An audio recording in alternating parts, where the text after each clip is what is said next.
የምዕራብ ለንደኑ ክለብ ቼልሲ በተጠናቀቀው የ25-26 ውድድር ዘመን አስቸጋሪ ጊዜን በማሳለፍ በቀጣይ ዓመት በየትኛውም የአውሮፓ መድረክ የሚያሳትፈውን ቦታ ማግኘት ሳይችል ለማጠናቀቅ መገደዱ የሚታወስ ነው። ባለፉት ጥቂት ዓመታት በወጣት ተጫዋቾች ላይ ትኩረቱን በማድረግ ውጤታማ ለመሆን ያደረገው ጥረት ስኬታማ ለመሆን አለመቻሉን ተከትሎ በአዲሱ ስፔናዊ አሰልጣኝ ዣቪ አሎንሶ ስር ከፍተኛ የዝውውር ሂሳብ ወጪ በማድረግ በፍጥነት ወደ ውጤት ለመመለስ ጥረት ማድረግም ጀምሯል። ሰማያዎቹ ወጣት ባለተሰጥኦ ተጫዋቾች ላይ ትኩረት በማድረግ ስኬታማ ለመሆን ያደረጉት ጥረትም አልተሳካም። ተሰጥኦ ብቻውን ውጤት ማምጣት እንደማይችል በ25-26 ውድድር ዘመን በሚገባ መመልከት የቻሉ መስለዋል። የአውሮፓ መድረክ ተሳትፎን ማግኘት አለመቻላቸው ደግሞ ትልቁ ማሳያ ነው። በያዝነው የክረምቱ የዝውውር መስኮት ክፍተት ባሉባቸው ቦታው ላይ ትኩረት በማድረግ አዳዲስ ተጫዋቾችን በማስፈረም ላይ ይገኛሉ። በግራ ተከላካይ ቦታ ማርክ ኩኩሬያን በሪያል ማድሪድ መነጠቃቸውን ተከትሎ ክፍተቱን ለመሙላት ከወዲሁ የቤት ስራ ገጥሟቸዋል። የዓለም ሻምፒዮኑ በቦታው የወቅቱ ምርጥ ተጫዋች መሆኑን ተከትሎ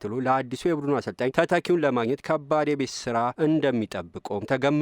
ቼልሲ ለዓመታት ትልቁ ፈተና ሆኖ የቆየው በመሃል አጥቂ የ9 ቁጥር ቦታ ላይ ውጤታማ ተጫዋች ማግኘት አለመቻሉ ነው። በዓመት 20 ሊግ ጎሎችን የሚያስቆጥር አጥቂ ከስፔናዊ ኢንተርናሽናል ዲዬጎ ኮስታ በኋላ ማግኘት አልቻለም። በአማካይ ስፍራ ከቤንፊካ በክለቡ ሪከርድ የዝውውር ሂሳብ ያስፈረሙት አርጀንቲናዊ ኤንዞ ፈርናንዴስ ቆይታም ጉዳይ አለየም። ተጫዋቹ ትልቁ ህልሙ የስፔኑን ታላቅ ክለብ ሪያል ማድሪድ መቀላቀል መሆኑን ከዚህ ቀደም በተደጋጋሚ ወኪሉ መናገሩም ይታወሳል። አሎንሶ ወጣቱን ኮከብ አሳምኖ የማቆየትም ትልቅ የቤት ስራ እየጠበቀው ነው። ሰማያዎቹ በግራ የማጥቃት መስመር ሞርጋን ሮጀርስን በ117 ሚሊዮን ፓውንድ ከአስተን ቪላ ማስፈረማቸውን በዛሬው ዕለት ይፋ አድርገዋል። ከውሰት የተመለሰው አጥቂ ኒኮላስ ጃክሰን እና ከማንቸስተር ዩናይትድ ያስፈረሙት አርጀንቲናዊ አሌሃንድሮ ጋርናቾ ቆይታ ጉዳይ መፍትሄ የሚሻ ጉዳይ ነው። ቡድኑ በተጠናቀቀ የውድድር ዘመን መሪ ተጫዋች አለመያዙም እንደ ትልቅ ክፍተት ሲነሳበት ቆይቷል። አሎንሶ እነዚህን ሁሉ ክፍተቶች በመሙላት በአዲሱ የውድድር ዘመን ክለቡን ወደ አውሮፓ መድረክ የመመለስ ትልቅ ኃላፊነት ተጥሎበታል።